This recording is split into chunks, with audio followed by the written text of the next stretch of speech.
Simple and compound interests are used all the time in all walks of life, but how do they work and what even are they? Simple interest is an easier method used to calculate interest. It is less used in reality but makes for a good introduction to interest and other financial maths concepts. The formula is I equals PRT, with I equaling the interest, P equaling the principal, R equaling the rate, and T equaling time. For our first example, we have what happens if Joe Graff took out a loan of $7,500 for 2 years at 5% per annum.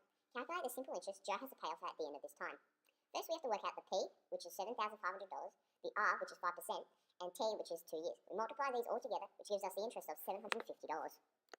Compound interest, the method most common and almost ambiguous in finance, is essentially an entity that generates interest from both the principal and rolled over interest. The formula is A equals P, brackets 1 plus R, to the power of T, with the A equaling the total amount, the P equaling the principal, the R equaling the rate, and T equaling time.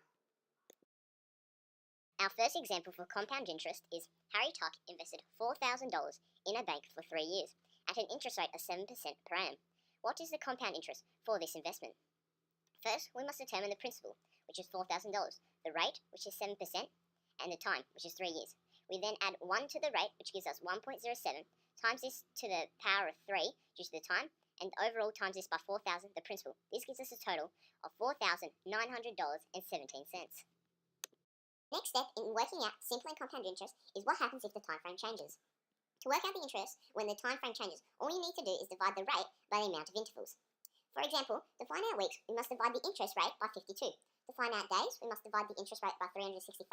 And to find out months, we must divide it by 12. However, this only applies if the interest rate is per annum. For example, if Fred Hollows invested $450 in a bank for 3 weeks at 22% per annum simple interest, how much simple interest is paid to Fred? We first must find out the principal, which is $450, the rate, which is 22%, and the time, which is 3 over 52. We then multiply all these to give us a total interest of $5.70. Our next step is reverse operations for simple interest. The formula is for these, it's time equals I over PR, rate equals I over PT, and principal equals I over RT.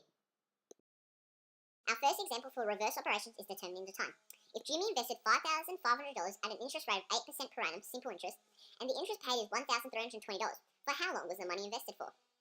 First, we must work out the principal, which is $5,500, the rate, which is 8%, the interest, which is $1,320. Then we must divide the interest by the principal times the rate. So we divide $1,320 by 5,500 times 0.08. This gives us the time frame of 3 years. The second example for reverse operations is finding the interest. Tammy decides to invest $7,500 for a time period of 6 years. In this time, interest paid is $4,050. What was the interest rate if it was paid per annum and in simple interest? When the interest is $4,050, the principal $7,500, and the time period 6 years. We then put this into the formula R equals I divided by PT.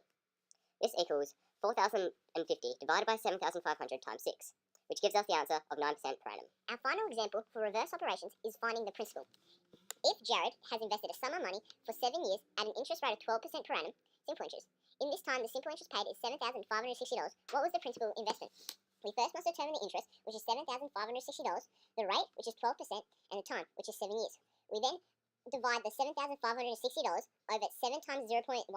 This gives us a principal of $9,000. The final and most difficult step for simple and compound interest is the reverse operation for determining the time in compound interest. This is because we must use logarithms. Our final example is if Phil invested $4,600 at an interest rate of 7% per annum compound interest, and the interest paid is $6,451.74, for how long was the money invested for? We must determine the interest, which is $6,451.74, the principal, which is $4,600, and the rate, which is 7%. We then must simplify our equation down to where we can use logarithms. Once we get here, we write log $6,451.74 divided by $4,600 equals log 1.07 brackets to the power of t. This is simplified down to log $6,451.74 divided by $4,600 equals t times log bracket 1.07. Now we need to get t by itself, and this can be done by dividing each side by log 1.07. This gives us an equation of t equals log $6,451.74 divided by 4,600 over log 1.07. This gives us a time period of 5 years. Thanks for watching this video. We hope you learned something.